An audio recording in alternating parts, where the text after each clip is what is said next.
Ladies and gentlemen, it's time to Rassle Rock with Rick Connor. What the F was that entire freaking promo about? Mark Callbacher. She's like the James Ellsworth of women. And Cory Castle. Boo. I look like Paul London and Brian Kendrick mixed. Boo! No. Cory Castle's not here right now. What's going on, everybody? Hi, welcome to Rassle Rock. We're doing the show just me and Mark for now. I guess I'll put us in the single, whatever the double layout there. We don't have to highlight just one person since there's two of us. Yeah, Cory's he's busy doing something right now, and he said he'll join us later if he can. So you might see him jumping on a little bit later. For right now, it's me and Mark. And holy crap, Mark, is there ever anything even to talk about that isn't related to AEW? When we hopped on before, we trying to figure out if Cory was going on. No, it's literally all AEW. That's WWE had a chance on Monday night to at least do something to counterbalance what happened on Sunday night. And don't get me wrong, we got a cool, fun, like the New Day. I give it up to the New Day. To go that many matches that long, and Xavier Woods took an absolute beating for doing his Bay comment, which that was a Bruce Pritchard punishment if you ever saw one. Yeah, I freaking hate him. Dude, WWE kind of dropped the ball with the exception of, I guess, like one moment where Omos grabbed Bobby Lashley by the head and tree slammed him. That was kind of cool to see, because even as big as Bobby Lashley is, man, it's just you really get the perspective of how big Omos really is. Yeah. And Omos is still sloppy in the ring, but he did a lot of cool stuff on that show. Plus, really did. Just handing a Styles Clash to AJ was just insane. Don't forget, we also got the return of Drake Maverick. So that's the same as what AEW did. I love Drake. I can't even make fun of him, but like, really, I do too. But it's like, what just happened? What was that? If he was on SmackDown, I'd be more excited because I know Heyman could find a way to get him over, even with his size. Yeah, but no. Not on Raw. He's going to be the new Jeff. He's going to be taking Jeff Hardy's place, so Jeff Hardy doesn't have to chase after the 24/7 title with all those great wrestlers that was in that crowd. Oh my god! That was infuriating. I guess we should just talk about probably what some people are calling like the second best pay-per-view since WrestleMania 17. I think it's a little extreme because I thought WrestleMania 20 was awesome, but. Was it that, or was it WrestleMania 2000? Which one was that? That one was really good too. 2000 was the one. That was the one where there wasn't a singles match. It was all like triple threats and that was a great pay-per-view and stuff like that. I enjoyed it. Yeah. But yeah, 17 was. Gosh, what was 17? Was that the Rock and Austin? Was that the Rock and Hogan or Rock and Austin? Rock and Austin 2. Rock and Austin 2. That's right. Because 15 was Rock and Austin in Philly. And 17 was the first Undertaker and Triple H match. That was really good. Yeah, there's a lot of stuff going on in 17. I can pull up the results later on, but I don't know if you guys know, they screwed us in Philly when it came to WrestleMania. That WrestleMania was awful, except for the main event. Yeah, I went home. I went home happy. I never saw a heavyweight title change live, so I was happy as hell. I didn't care about the rest of the card. I'm like, yeah, whatever. String up Boss Man from Hell in a Cell. Whatever, sure. I just got Austin as world champion. I don't care. I'm happy as hell. Well, you know what, though? It also proves, like, what we're about to talk about is sometimes, like, as long as the finish of the pay-per-view is what it needs to be, then a lot of people don't even care what happened on the pay-per-view if the pay-per-view was terrible. No. We're about to talk about a pay-per-view that was really good, and then the finish was just even better than how good the pay-per-view was. But it's just that's what makes that pay-per-view where people are saying it's like, oh, this is a great, but it's not. It's not, honestly. Like, and I'm slowly becoming an AEW fan.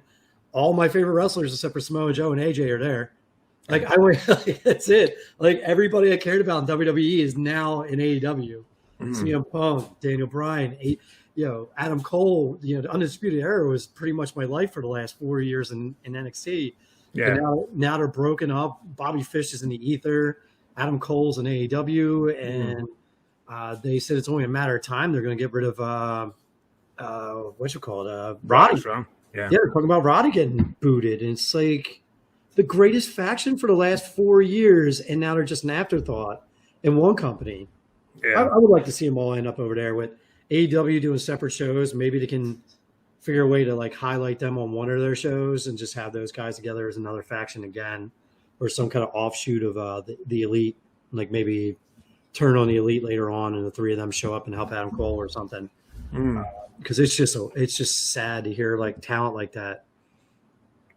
And it's weird and like it's funny because we sat here with Matt Flowers how many years ago? Matt was the first of us converted, which was funny because he was the most vehement against it. Yeah, like he's now an AEW guy, and that's all he wants to watch, and he checks out NXT when he can, and now, like I said, all my guys are there. So like I'm watching Raw just for AJ and maybe Matt Riddle, and then I'm checking out the clips in NXT because they're slowly killing it. NXT doesn't matter anymore. That's the whole thing. You can watch it, but none of it matters. Because they haven't given a timetable yet, but they're going to wipe the whole thing clean and redo it. Isn't it coming like in a month or so? Yeah, pretty much. They debuted the new NXT logo, which is odd looking. It looks like just a bunch of paint splatters and funky designs and stuff like that. I'm not going to judge though that a lot of people were pissed off.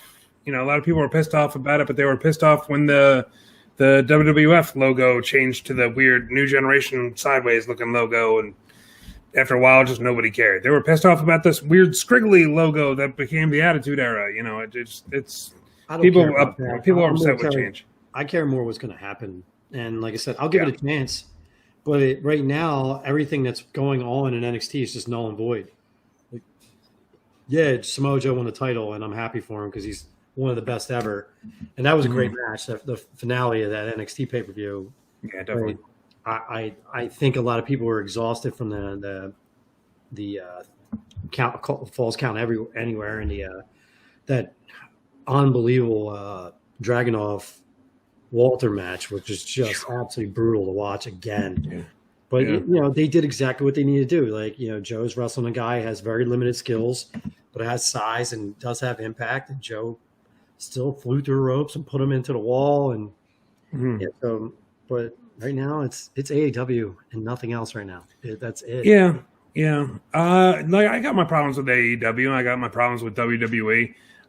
No company is perfect, whatever. No. But after that pay-per-view, it's impossible not to be talking about AEW right now.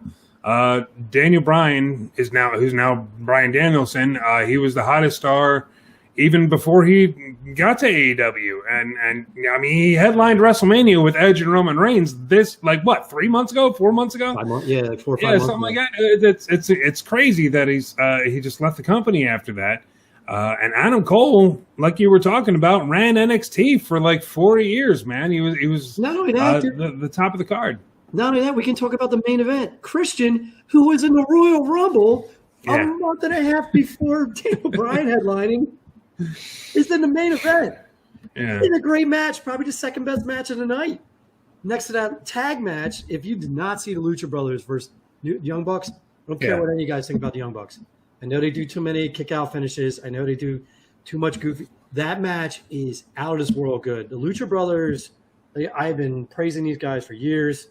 There was blood, there was violence, there was insane tandem offense, four-way offense. To me, it was a perfect match. I mean, people are going to break it apart because they don't like the Young Bucks style of booking. Oh, sure. That was the only match I really like. There was something the Canadian Destroyer off the top rope. I heard about that. I didn't see it, but yeah. Blew my mind. I actually yelled while watching. I was like, what? It was the first match, and I don't know how long it actually got me into the match. Instead of sitting there, because unfortunately, when we do this a lot, you tend to analyze the matches instead of actually just sit down and enjoy them. Yeah.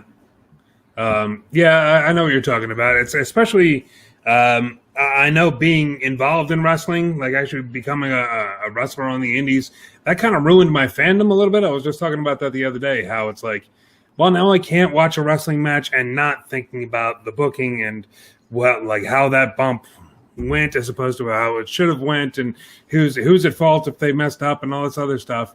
It's been a while since I've been able to just sit down and just watch a match as a fan. And anytime that actually happens, anytime a match is good enough to actually get you to do that, it's a pretty awesome thing. Yeah. So you want to like run down the card that we had here? Or? Yeah. They opened the show with the Best Friends and Jurassic Express versus the Hardy Family Office. Yes, my new best friend. Your new best friend? I met Mr. Cassidy at my gym last week. Yeah. Which helps me with perspective of how small the wrestlers are in AEW. Yeah. They book him at, they wrote him at 5'10". I'm 5'7". I'm not the tallest guy. He was not much taller than me, and he's a very tiny man. He's in phenomenal shape, but he's a tiny man. So it's like, wow, that's how big or how small, however your perspective is, of a lot of the roster. It's like, wow, like, and it's a positive thing, because then smaller guys can get into wrestling, because look at, he's big, man, he's big, and I know you don't get him or like it, but I appreciate what he does. Yeah, I mean, when he decides to go, he can go. Mm-hmm. Yeah, I'm slowly turning into a Orange Cassidy fan. Sorry, my allergies are kicking in. I got like this weird, looks like a mosquito bite on my eye. It's driving me nuts. That's okay. I ate something my body does not like. Yeah, gotta love allergies. But the Butcher came back in this match, which is cool. He's been gone for a while. And then the entire locker room emptied out to make the save, which is kind of cool. A match that I wanted to see that I'm upset that I missed was Miro versus Eddie Kingston for the TNT Championship. Miro looked like the Rusev when he first came to WWE. Yeah. I like his gimmick. It's this slightly religious, almost zealot type character, but this is the best Rusev has ever looked. Like the shape he's in is phenomenal. His style of wrestling. Eddie Kingston jumped off the top rope to the outside, and Miro caught him and power slammed him outside. Power slam. Eddie Kingston, which Eddie's not the biggest dude, but he's not a very balanced human being because of how he's like kind of shaped like a pear. So I can't imagine like taking a guy where all the weight is here and then trying to flip him and just catch him like that. It was just, whoo. And I heard the drop kick from Miro as well was really impressive. It's just for a guy that size. It's these guys where like we all wrote off when they left WWE and went to AEW, like especially Miro. They came out with that best friends gimmick or the best man gimmick. Yeah. And then the video game thing, and just nothing was clicking. And then Miro, I don't know if it was him who suggested or what, but he's like, can I just like wreck people? It's like, and someone's like, yeah, you can go out there and just start. And this works because like, I think this was supposed to be like the Murder Hawks type gimmick. And it just, for some reason, Miro's running with it better because I like the religious twist to it, where he's kind of nuts on top of how like strong he is. Yeah. And it's Eddie Kingston. I think it was a great opening. I think it was the right one to get the crowd going. I mean, the 10 match was supposed to, but for the actual pay-per-view, I think it was the right match. Yeah. Kingston is just over. He's so over. It really is. The guy needs a win, man. Like, when are you going to give this guy some wins? Like, he's every time, like, I barely get to watch AEW, unfortunately, just because I can't pay for the pay-per-views, and I'm not home during, like, Rampage and Dynamite, so I can't watch it live. The only clips I really see are on YouTube, like, a couple days later. But every time I see Eddie Kingston, he's losing. He's doing a job. He's putting other people over, which is great, but the guy's so good. Like, when are you going to give this guy some wins? I think he suffers from the same thing Bray Wyatt was suffering from. I think what it is because he can get really fired up promos. The guys, I didn't know it. Like I said, Matt was a really big fan of you guys were. Yeah. I didn't know him. And his promo skills are almost second to none. Mm-hmm. And I think what it is he can hype up a match. He can hype up an event better than anybody. And they think that he doesn't suffer from it if he loses. Because he's so good at drawing everybody into the match. But sooner or later, all that talk's going to lose its luster like it did with Bray Wyatt. Bray Wyatt coming out with this awesome promos. And you're like, oh, this is going to be great. And then he loses to everybody. It's like, dude, he's supposed to be this monster. He's supposed to be this cult leader. He's supposed to be whatever character it was of the year. And he lost every single time. You lose your luster when that happens. Yeah, it really sucks. Like Kingston's promos, They're always like he'll look directly into the camera and grab the mic and said, "I am going to kill you," and you believe it as a fan. You believe whoever he's pointing at, they're about to be like there's going to be an attempted murder. Like he's that good on the mic, and he just seems so scary and dangerous. But then he gets in the ring, and they just don't give him that opportunity. And they're doing the same. They're doing the same thing right now on WWE. You have AJ Styles. Yeah, AJ Styles, and I don't think he's won a match except for maybe one or two in the last 4 months because they really want to get almost over as a big guy. But it's just like you're looking ahead. What? The guy who was arguably for the last, like, I don't know how many years, the best wrestler in the world. Yeah. And it's just like anything that comes out of AJ's mouth now is just basically unbelievable. He can talk hockey all he wants and everything, but it's like, oh, well, they're either going to win, but Almost is going to do the finish, or they're going to lose, and he's the one who's going to take the pin. Yeah. Like the spear from Bobby last night. Yeah, unfortunately, yeah. Like I said, and I think that's what Eddie suffers from, and it sucks because the guy's special. I think the one thing he does, and no disrespect to him, like I don't want him showing up one day and punching me in the face. You need to work out, dude. Who's this, Kingston? Yeah, you want to be slightly believable. You can't keep looking like a Kenzo. Yeah. From being Allegheny and think, we know you guys are tough up there, but in wrestling, everybody looks tougher than you. So it's kind of not as believable. Yeah. Yeah. There's plenty of guys out there who are great in the ring, but they just happen to look like that, and they can't seem to shake that excess body weight, and it's tough, man. It's the way too. Like even if he couldn't shake the gut, like put some muscle on your upper body, throw some, get some shoulders, get some arms, just because it's all perspective. In wrestling usually, and like I'm saying this, and then you got Adam Cole wrestling.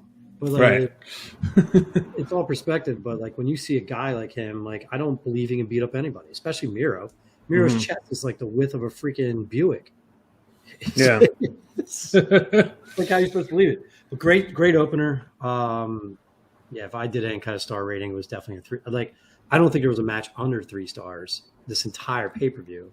Yeah. Even the Paul White match, which a lot of people trashed, which I thought was just it was a breather match. It was going. Hey, everybody got a breather. Yeah. And it was a nice little showcase for Paul White to actually have a match in AEW, so he has a match in AEW. I think they're going to do with Mark Henry sooner or later. Once his knees are okay, they'll probably give him a match too, just so we can say he wrestled in the Federation. Yeah. I get it. All right, well, we'll get to all of that. I want to get to this Moxley and Kojima match. I'm hearing that this was pretty much just a brawl, pretty much. It's just like wow. Just a strong style. A lot of lariats. A lot of forearm throws. It was just like watching an old school Japanese, like before Japanese wrestling got really technical. It was like it was a Kojima match. It was Misawa. It was like what was his name? Tenryu. Like those guys. Like a lot of forearms. It was a Stan Hansen match. Stan Hansen versus Misawa type match. And for me, it's like that's it was a cool throwback match. I think Moxley's crazy.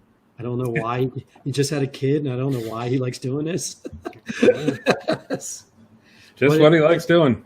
But it was like you went from a borderline squash match. I'm sorry, but Kingston pretty much got destroyed that match. Yeah. Then you go to this, a strong style match, which was also like each match had its own like vibe and different style as they went through. And another good match. And then the finish of the match made it. I mean, you forgot the match as soon as it happened because Suzuki comes out and the whole crowd singing the theme song. And then they started throwing forearms, and he got pile drives, Moxley, and now they're gonna have a match on Wednesday, which I hate working Wednesday now because I desperately want to see this match because I'm a huge Suzuki fan. Yeah. So man, that's something. That's a debut that we forgot to mention. It's Suzuki showing up, and that's right up Moxley's alley. So Wednesday's going to be pretty crazy. That's what shows you what this pay-per-view is about, because Minoru Suzuki shows up and he's not even the most talked about person that was showed up on the show. Right. That's how insane this is. This is old WCW versus WWE, like when they would just have surprise after surprise showing up on a show. Yeah. Yeah, it's old school. We have Britt Baker versus Chris Statlander for the women's championship. It's not for nothing. It was a great match, but people in WWE, people who hate on WWE for stuff like what Alexa Bliss is doing, please just remember that there's a woman dressed like an alien in AEW named Chris. Please just remember that. Okay, it's I know it's not the same thing, and I know they're not doing all the weird alien goofy stuff, but it's just please remember that. Just because I refuse to take Chris Statlander seriously, no matter how good she is. She is good too. She's very good, but it's just that thing on her face. I can't. I think she needs to stop that one move she does because it just takes too much time to set up. It's cool looking. That pendulum kick she does on the apron. She swings her foot and then flips and then kicks the person like on the apron.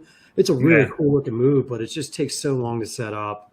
Mm-hmm. And it's like how doesn't the wrestler, which Britt Baker did, get out of the way? How's not a wrestler get out of the way every single time in this move? Yeah. Solid women's match from probably the two. It's them two, Sheeta and Riho, and Thunder Rosa, and now Ruby Soho. They don't have that many. They don't have that many good female wrestlers. So this is from two of the top females they had. Solid match. Britt Baker is a star. It's crazy how over she is. She just does the finger and they do the DMD for her, and she's a star. And this is the cool stuff about watching AEW from the outside, because I haven't had a chance to watch it as much as everybody else. It's like, wow, this person's like, the way she came out, she's just a star. Mm-hmm. The crowd eats up everything she does, and she was the bad guy. Yeah. Now this is the match. Oh, look who we got joining us here. What's going on, Cory Castle? Welcome to the show, buddy. Hi. We're talking about the AEW show. We're just about to get to the tag team championship match, the Young Bucks versus the Lucha Brothers. Mark, I know you love this match. You were texting me, texting all of us, me, Matt, James, everybody through this whole match. Let's talk about it, man. This is an A+ match for the tag titles. First of all, the entrance for the Lucha Brothers, the whole live rap song with them wearing the Aztec headgear and coming out, just awesome. Just they made them look like stars. They made the Lucha Brothers look like they were somebody's out there. It was really cool. And I kind of like how the Young Bucks didn't make it about themselves. They kind of they just had their normal entrance where they came out in the ugliest clothes they can find in a Marshalls. Which that's what they do. They go into like discount stores and just find the ugliest jumpsuits they can find and then wear them. You right there, yeah. What's going on, Castle? I'm trying to see if this one's better. Is this a better camera? Yeah, you look good. Yeah, you're good, man. Yeah, that's a good shot. It's good. I look tiny with this backdrop now, man. I got to fill this up a little more. Hang on a second. Okay, we're good. Again, I didn't get to see this match. This is one of the matches I'm definitely going to have to go back and try and look for at least clips of, because everyone's talking about how great this match was. So the only matches that I didn't catch on the show was I didn't catch the Chris Statlander Britt Baker match. Mm-hmm. We just talked about it. I didn't catch that match, but everything else I caught. Okay. So I saw the Kingston Rusev match or Kingston Miro. That was a bully match. Yeah, they just beat the crap out of each other. Yeah, and I saw the Jon Moxley. What's the guy's name? Kojima. Yeah, I saw that match and it was all right, I guess. It was a strong style match. That's what I said. If you're in the strong style, it was cool. I mean, I can see why people didn't like it. There wasn't a whole lot of storytelling in that. I mean, there was storytelling, but it wasn't it wasn't super good. No. And I missed whatever was after that. So I guess that was the Chris Statlander. Yeah. And what was after that? Because I think I picked back up during the cage match, so I didn't see all. The cage match was the next match. Okay, Yeah. Well, I didn't see all of the cage match. I saw the end of it, and it was sick. So I missed the entrances and all that stuff, but the fact that they were their masks and they were all bleeding all through their masks and stuff, it was like, what is this art form that they are creating right here? Well, I think that was the only flaw in the match. Is I'm not sure if Penta was supposed to be bleeding before. So Rick, in the middle of the match, they break out some $1,200 pair of Nikes they have. And they glued thumbtacks to the bottom of it. Yeah. And they showed Penta right before they hit him with the thumbtacks, and he was already bleeding. So I don't know if he bladed himself in anticipation for that hit. And he just bladed himself too deep because you couldn't even see his left eye. It was completely covered in blood already. Yeah. But, dude, Penta bled like a stuck pig through this whole match. And you see him when he wins the titles off one of the most insane finishes.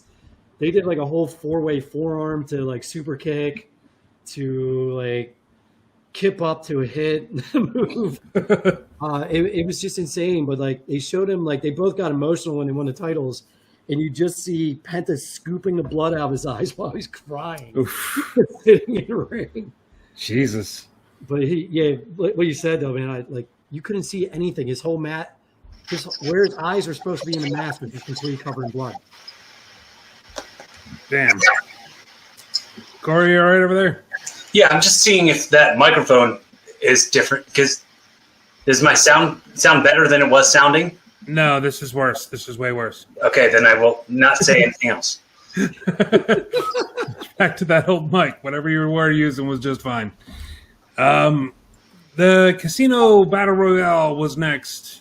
Is there anything to talk about this match other than Ruby Soho showing up? There was some. Oh, I did not appreciate Sheeta being tossed out of the ring within the first 3 minutes. That's about it. Really? Probably one, like I said, one of the most talented women wrestlers they have in her division at the moment. And she got treated. She's been treated like such an afterthought after she lost the title. Mm-hmm. It's like all the Japanese wrestlers, the Joshi girls they brought in, are all being treated like afterthoughts. Rio didn't last long. I don't even think you saw Rio get eliminated. Mm. And dude, it just came down to their Nia Jax. Nyla Rose? Yeah. Nyla Rose versus Thunder Rosa and Ruby Soho. Ruby Soho got a pop. Yeah. And it's kind of cool seeing people that really deserved at least a chance in WWE getting some kind of love. Right. She's a talented girl, man. Very talented girl. Mm-hmm. And they basically, I guess, previewed her versus Thunder Rosa for down the line, which I'm kind of excited for to see those two wrestle. You know what was cool? They licensed the song, the Ramones song. I mean, you have to with the name Ruby Soho. Yeah. What other song are you going to come out to? It was cool. That's a great thing that AEW has is they license a lot of songs that they're actually using real songs that are pretty. I mean, except for Wild Thing is cheesy, but. As far as it's not even a real Wild Thing, it's a cover of Wild Thing. Right, it's the one from Major League. It's not even. Yeah. It's corny. It's a cover of a song from the 1960s. So 2021 pro wrestling, sure. Let's just plug it right in. Why not?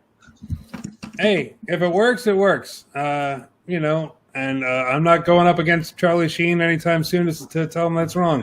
Does he have that haircut? Does it have a spike, that weird triangle haircut in the back? No. He doesn't have enough hair for any. He doesn't have enough hair for any of that. Come on, Vaughn. Get it together, Vaughn. MJF and Chris Jericho was next. This again, I didn't get to see much, but this bugged me from the beginning only because. The stipulation was that if Jericho loses, he retires. Nope, they never said that. They never said that word. They refused to say the word retire. They said that he never wrestles again? They said he'll never wrestle again in AEW. So, they were very. I think they were very sensitive about like they keep going like Jericho's had this history career that he's been doing this 30 years, and they'll say 30 years a bunch, but they'll never call him old. They'll by saying retire, it would imply he was an old person, and they won't do that. All right. I mean, regardless, he won. He's 50. Who cares?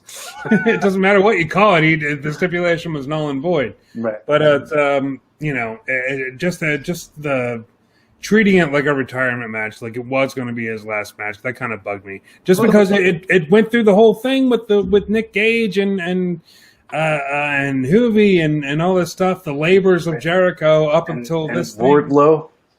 Yeah, I mean, it was just it was a lot of weeks of wrestling leading up to his possible last match, only for it to not be his last match. So I was going to get to that. That's what annoyed me. I think the wrong person won. Yeah, I think called it. Could have lost and went away for a while, and then maybe find a way to bring him back. Yeah, but I think they had a chance to really get MJF to push him to the next level heel. Mm-hmm. It was a good match. The match was good. Oh, sure. I called it in saying, like, in the build-up, they were like, oh, well, MJF, you beat me 3 times. So it's like, yeah, but still, you keep coming out on top. Like, you just flushed his head down the toilet. Doesn't matter how many times he beat you, you already made him look like something that belongs in the toilet. Like, I just, when they were like, oh, he's already beaten him 3 times. It's like, well, he's not going to beat him a 4th time. Like, so it was like, it before the match even started, to me, the stipulation was no.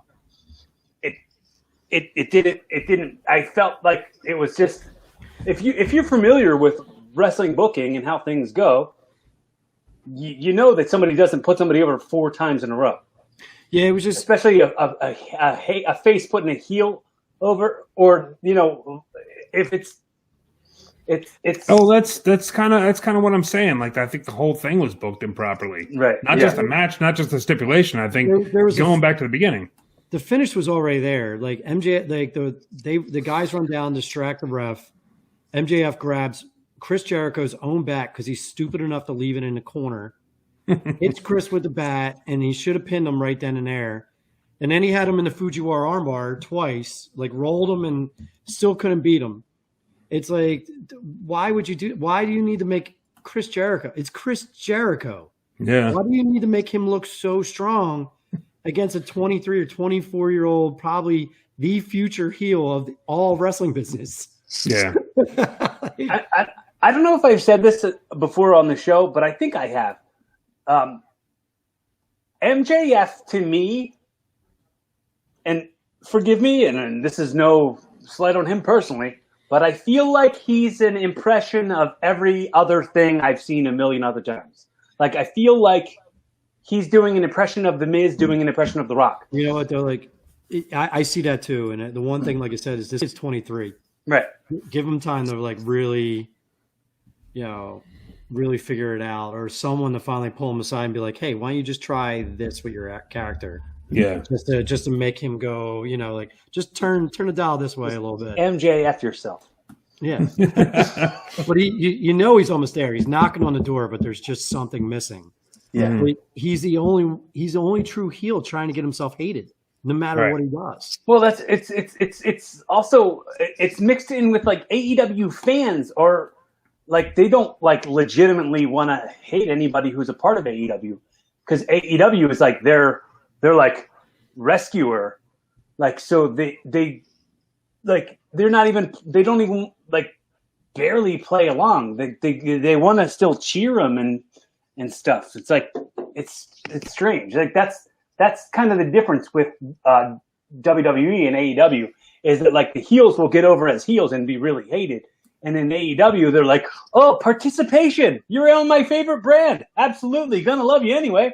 Like, it feels glad-handed. It feels insincere. If that makes any sense. I mean, those are some hefty allegations there. I mean, you're talking about MJF, the way he presents himself as a heel. No, I'm talking more about the way that AEW fans treat a heel. I got you. Yeah. AEW fans don't treat a heel like a heel. They treat a heel like they're playing along, like they're all just playing a part of this game. Because like you saw in another match, like it's a work. All the fans know it's a work, so they're like, he wants us to hate him. Let's just hate him because that's what he wants. Yeah. Like there's a dinosaur on this show. There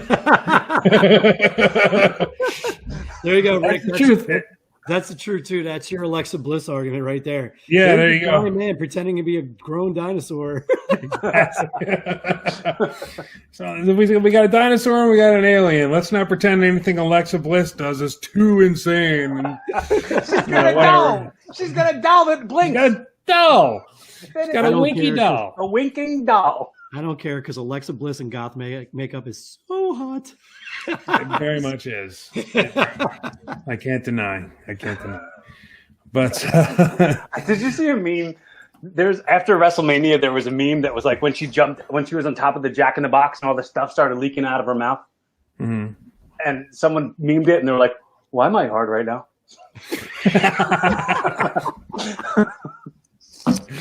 And there's the title of our episode, ladies and gentlemen. That's how that came to be. But the match itself, from what I hear, again, I didn't see it, but the match itself was very, very good. It was just a build-up. It's the same thing we complain about with people like Charlotte and Rhea Ripley. Great matches, really, really bad build-up. We're still talking about the MJF Jericho match. MJF right? and Jericho, yeah. Again, they both had their working boots on. Like they really put in work. They both. I can't take any of that away from them because Jericho still is a freaking main eventer. I say that every time. Jericho has never proven himself to not be a talented wrestler. Every once in a while he botches, but everybody else botches all the time anyway already. Not only that, dude, he didn't look like the last few matches he's wrestled. He looked like he was stuck in mud. He was going like real sluggish. He looked good in this match. He was moving well. He wasn't really dragging ass in the ring like he has the last few. Do you know what Jim Cornette calls that? What? Boots in the mud. He's got boots in the mud. He's got his boots in the mud. My boy. But so all in all, a very good match, and runs right into the next match with CM Punk versus Darby Allin. A lot of the same stuff here. A lot of the same. They had their working boots on right here. Professional wrestling match, from what I've been told. I'm not a Darby Allin fan, to watch. but it's what I'm hearing is a good match. It was, it was emotional for me to see him, like one of the guys I've been a massive fan of, come back after 7 years to see him wrestle. His tights were weird, but I know. Yeah, I was about to say that. I didn't dig the tights. I would have preferred the basketball shorts. I think it was Simon Miller said that, like, basically he was trying to like look different than his WWE CM Punk. Mm-hmm. Well, like he should have had more of an elaborate design or something. Like just the stars on the side, they looked like he got them at Foreman Mills. Like didn't look like custom made gear. Well, he got it right next to the same section the Young Bucks get their jumpsuits from. So. Stretch those bills, yo.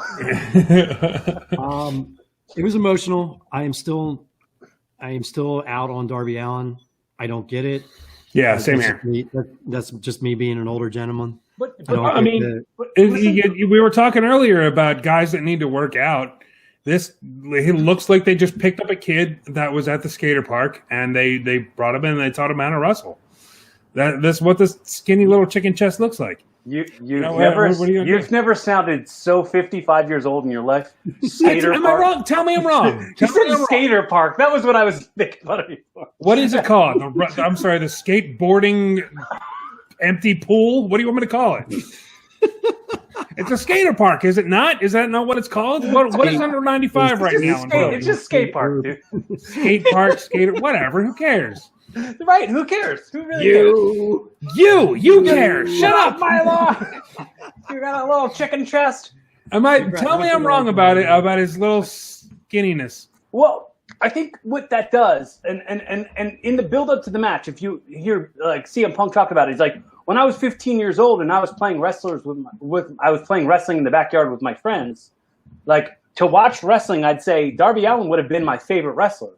Like Like he's punk, he's cool. Yeah, like if I was a kid, I would look up to Darby Allin. Like that tattoo is cool. His entrance video is cool, where it shows him like the cartoon version of him ripping the side of his face off. That's friggin' rad, dude. But not everybody should see themselves in a wrestling ring. Like you shouldn't look in a wrestling ring and see somebody that looks like a 15-year-old kid. Toddlers shouldn't be in there either. You shouldn't have like people in their 90s in there. Like not everybody can be represented. Happy for the little people in their skater park with their hula hoops and their Dan Fogelberg music, but it's not a place. 8-track tapes and their 8-track tapes and their Pac-Man video games. But it's just they love their phones. Those kids, I think, they love their cell phones. I think one. He's still young and it's still early, right? So, like, he's going to grow up and he's going to grow into his body and probably get bigger. But it's still new for him. He's still young, right? But look how they're with MJF. Like, I don't mean to cut you off. I'm sorry. I don't mean to cut you off, but I'm totally cutting you off. But you don't mean to, but I didn't mean to, but I 100% did. Cool. So I forget what I was going to say now. I got so happy to cut you off. What you're saying, like he's going to grow into it. Mm-hmm. He's going to grow into his body. He's going to get bigger and as he goes older. But look how they're already treating him. They put him with Sting. Right. Like that's not somebody that's like not there yet. You know what I mean? It just feels like it's too early for the guy. Yeah, maybe it's just my opinion, and maybe I'm just like I said, like I don't get him, but dude, he came out and the Patrick Darby Allin, the guy's a star. He's another one. Sure. Like, he's somebody. One they gave a licensed song to, which is Green Light. Mm-hmm. He produces good matches. I've never seen him have a bad match. They put him with Sting because he's new and fresh and exciting. And he's this generation's version of like, if you take like the coolness of Sting from like 97 and mix it with like Jeff Hardy and then throw some Chris Cash in there, like, this is what a new audience might want to watch. They want to see new stars. Like, sure. You can't only live off of like, Matt Hardy. No one wants. I know, but dude, you're sitting here talking about new stars on a show that like 15 people from WWE just debuted on. Like, come on, don't tell me that they're pushing new stars. And Allen lost. They're not pushing new stars. It was awesome. It was awesome. I'm sorry. I'm not taking anything away from the match. I just don't like Darby Allin, because I don't think he's there yet. But saying he won or lost, that doesn't affect his push. The fact that he got that spot on pay-per-view against CM Punk in a marquee match and had the performance that he had, he didn't job out. Like, it was that he had a hard-fought match and CM Punk was taken to his limit by Darby Allin. Like, and CM Punk hit all his cool stuff. Like, it was a classic CM Punk spot match. Like, all his good big spots, he hit them. Yeah. Yeah, like I said, he's their Jeff Hardy. I couldn't stand Jeff Hardy when he was huge either. I didn't get him. Yeah, because you didn't see the writing on the wall. Just because I don't get him. See the writing on the wall. Just because I don't get him doesn't mean other people don't do. Yeah. So I just don't. Yeah, but, I thought it was a dope match. He did that one plancha through the ropes that he hit super hard and fast. He hit CM Punk with that. Mm-hmm. It was a really cool spot where he did the coffin drop, and CM Punk sat up like the Undertaker and just started laughing. Like, that was great. Rookie. That was like a good move. And then there was a GTS where he fell out of the ring. Yeah, that was the fastest, hardest looking GTS I've ever seen Punk hit. And Darby Allin flew out of the ring, and it was just like this. Because you wanted to see, like, the crowd was wanting to see Punk win. Yeah, and it was right there, and they pulled him. They pulled him in. You know was what? So into wanting to see Punk win, and then Darby rolled out of the ring. It was a good match. You know what we didn't see in the match from CM Punk? He didn't do an Anaconda Vice. Yeah, I thought that's how he was cool. going to finish him. What's that? I honestly thought he was going to finish Darby Allin with an Anaconda. I thought the finish. I weirdly like fantasy booking, I'm like, he'll do the coffin drop, Punk can shift to the side and put him right in the anaconda right there. Mm-hmm. And then it gives like Darby, which the GTS is also a quick finisher, but it would gave Darby like he was about to beat Punk and Punk was just slipped out and dropped his finisher in there. And it would look cool if they could have figured out how it worked. The whole night going into that match, I was wondering if they were going to make it the main event or not. And the fact that they didn't was not so bad. No. And the weird thing too is like AEW didn't do like big match, bring down match, big match, bring down match. They just every match just kept building on itself and getting bigger. The match kept going. Well, I mean the QT versus Big Show match was kind of a bring down. Like from the Punk Darby stuff, then to the Paul White QT, and then back up to the championship. I think that was a very smart move because of what they were about to do in the finish of that match. Good format. Yeah. That's where you needed people to like get their win back before this match started because you knew what was about to happen at the end and you wanted them to pop in. It was a long pay-per-view, man. It was a long night. For them to be into every match like they were, God bless their Chicago fans. Dude, gotta give so much love to Paul White. He was moving his ass off. And and still have to give the respect to QT, even though like he didn't have to do a ton, but what he did do, he did all right. He did a good job. So if you guys watched that match, QT really put his working boots on. He was really working hard. Mm-hmm. And Paul White's hand slap he does when he pulls his shirt off, does the shush, and it's still one of the best moves in wrestling. That slap. Yeah, it's loud as hell. Sounds like a gun goes off. Here. And, like I said, good for Paul White too, man. Because like I said, he got treated like an afterthought in WWE near the end. They yelled at him and berated him, and he showed he can't really move around as much as he could, but he still put on a match that was entertaining. It was only 3.5 minutes, but it was entertaining. Speaking of the chops, though, remember seeing Miro's chest? Yeah. Oh, how messed up his chest was from Eddie's chops. Ooh. All right. Well, let's. We're running close to an hour here, so let's get right into the main event. Again, Paul White. Sorry, we're skipping over you pretty much, but we gave you some love. But we got to talk about a mega in cage. Actually, I kind of don't even want to talk about the match since I didn't see it, but because I want to get to this finish because it was insane. You have to talk about the finish though, which was just awesome. That was I was like, I wouldn't take that, but Christian went and took it. Christian went for a kill switch or a kill switch. Unprettier, whatever you want to call it. And somehow Kenny Omega reversed it into a one-wing angel off the top rope. Yeah. Just an unbelievable finish. And it's a great move. For the setup of that, I'd be like, and I'd be shaking all over the place. We wouldn't have been able to hit the move. We'd be like, I'm scared.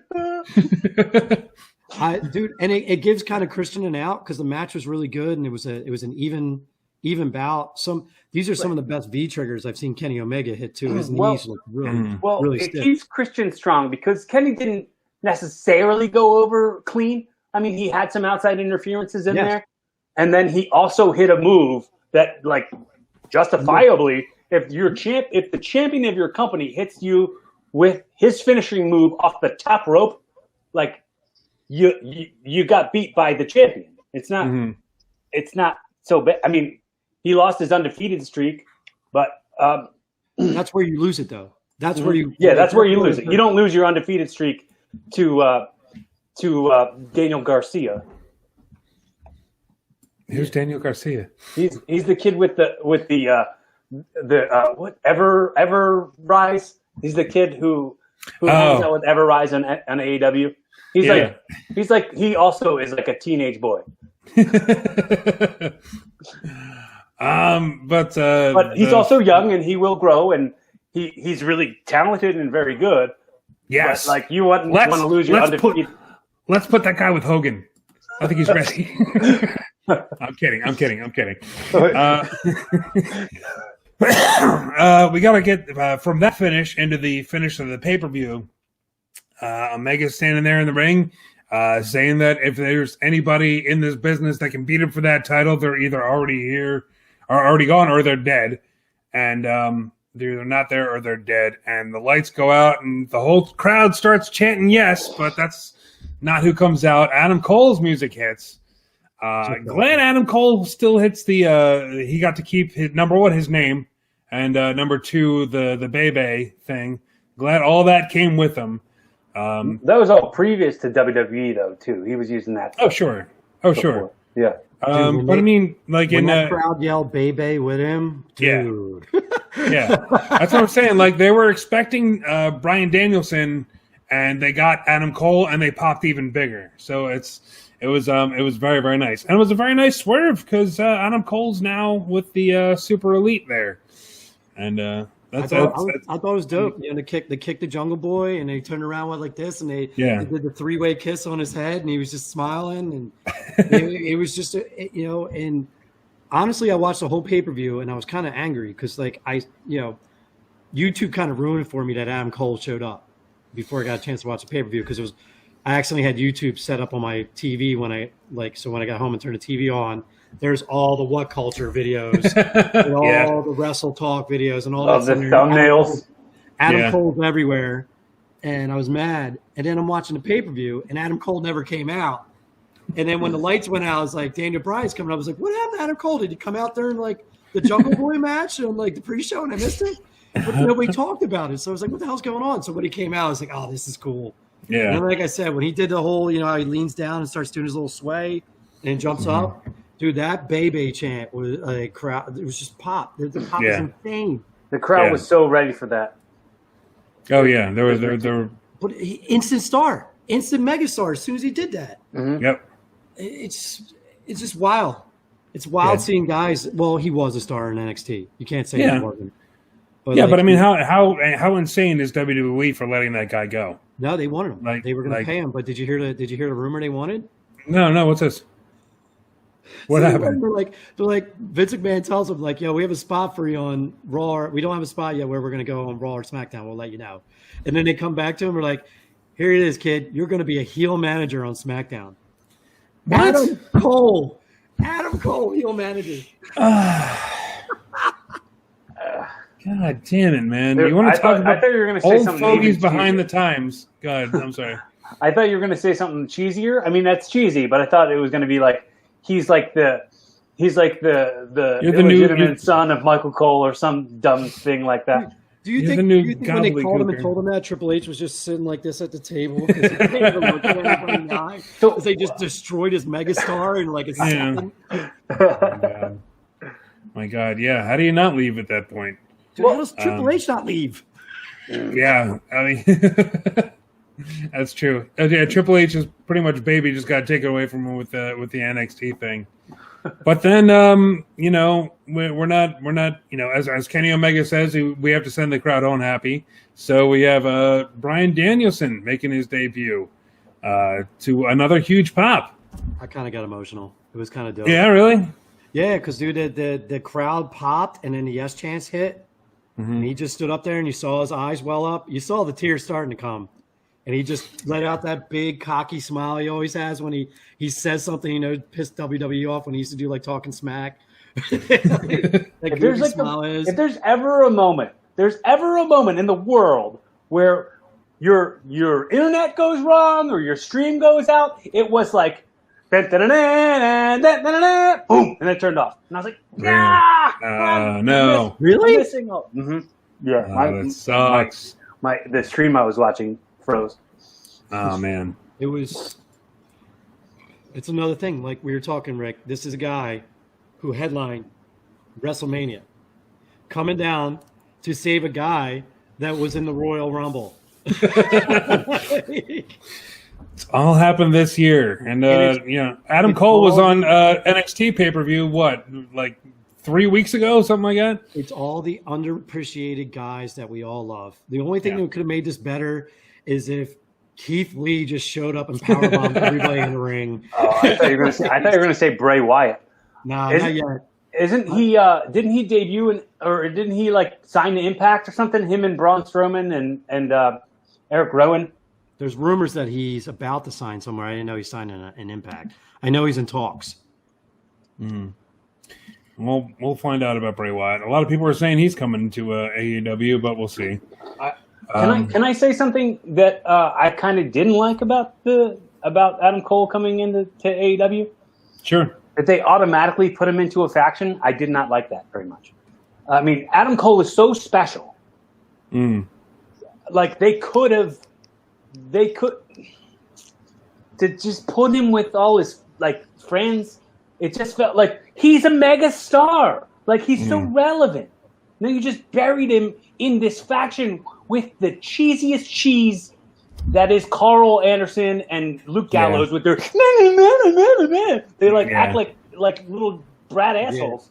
Yeah, I love those guys, but I don't know if you guys saw it. Being the Elite just dropped a video the day after the pay-per-view, and the first 20 minutes of it or 10 minutes of it was Kenny Omega's, because they basically killed Adam Cole. So Kenny Omega has a seance to bring back Adam Cole, and they have like a little picture of him with his title and like all these candles around it. And it's a cute, funny skit. But then you turn around and Gallows is doing a fake circle jerk joke where he's like under his sweatshirt pumping his fist. It's like, dude, like you're 30-some 40-year-old men. Stop. Yeah, it's so adolescent. It's just it doesn't feel like you want to be taken seriously at all. But it was kind of cool. But you make money as somebody who should be taken seriously in wrestling. Yeah. But it was kind of cool. Like they all left the room after making fun of Kenny for being so stupid for doing it. And then 2 seconds later, like flickers, and there's Adam Cole standing there, and he's yelling for Super Dragon. He's like, "Where's Super Dragon?" And he looks at his phone. He's like, "It's been 4 years." And it's like, but it was fun. And then they go into like them shopping at TJ Maxx, go buy their jumpsuits because they want to wear the stupidest clothes ever for every show they do. But, so they was TJ Maxx, not Foreman Mills. I don't think we can even do who wins wrestling because it's AEW as a whole. Yeah. I'll tell you who wins wrestling for me. It's Jim Ross, because Adam Cole was making his debut, and Ross goes, "Oh, finally he's one of the greatest wrestlers in the world, and he's finally wearing the right colors." And it was just such a long pause, and you could just tell people was like, "Their NXT is also black and gold, Jim. Just it's the same colors. Just say he's all elite or whatever." He's wearing the correct letters. I just want to hear Jim Ross just lose his mind once. Just be like, "F you, I'm Ross. I'll say whatever I want." I would love that. He would win wrestling every week for the rest of my life if he did that.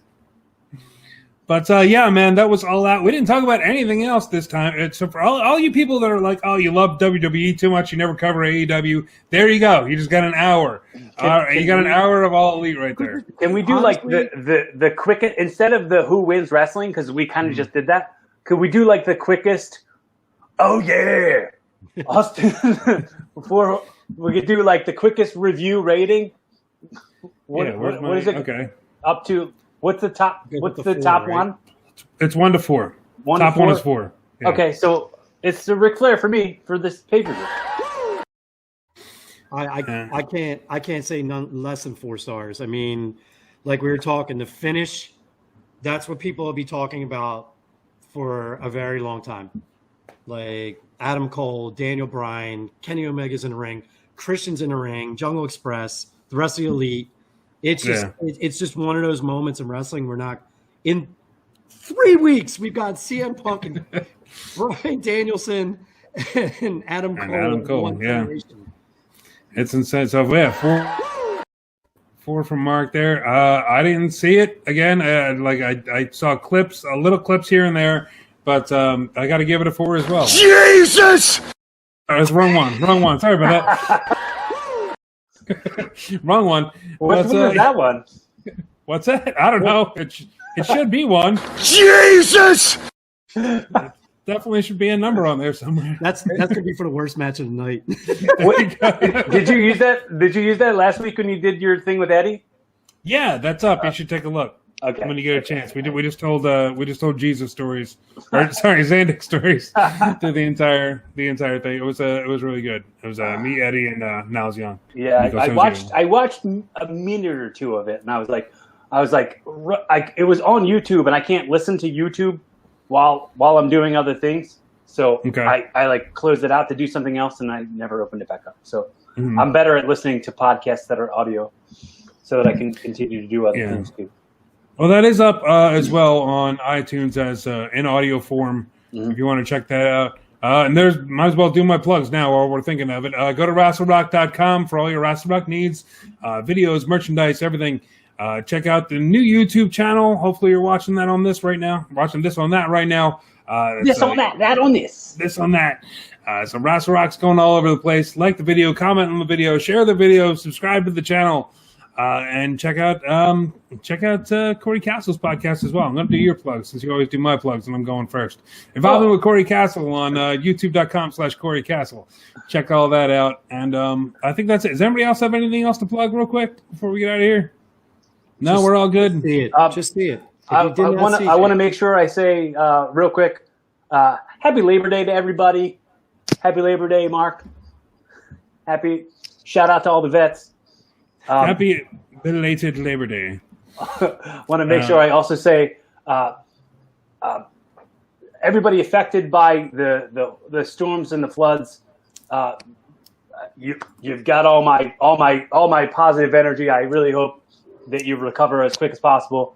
One of my really good. Especially the guy swam in 676. I hope you're not dead from all the disease. Yeah. Jesus. Well, one of my really good friends' like basement flooded and his whole like workshop got ruined.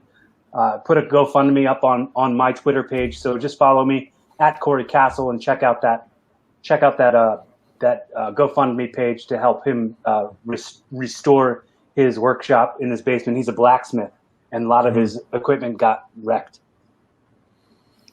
Definitely, man. Yeah, really bad hurricanes around here, around these parts. If you don't know, if you're from anywhere other than here, you may not know. But yeah, Hurricane Ida came in and did some damage. Yeah. But that will be about it for this episode of Rassle Rock. Thank you guys very much for joining us. And I'm Rick Connor. Mark Hallbacher. Cory Castle. Baby. Let's take it out like we always do with Mr. Nick Burke. It's so hard to say goodbye to yesterday. Join us again for another episode of Rassle Rock. This has been Jay Davis speaking.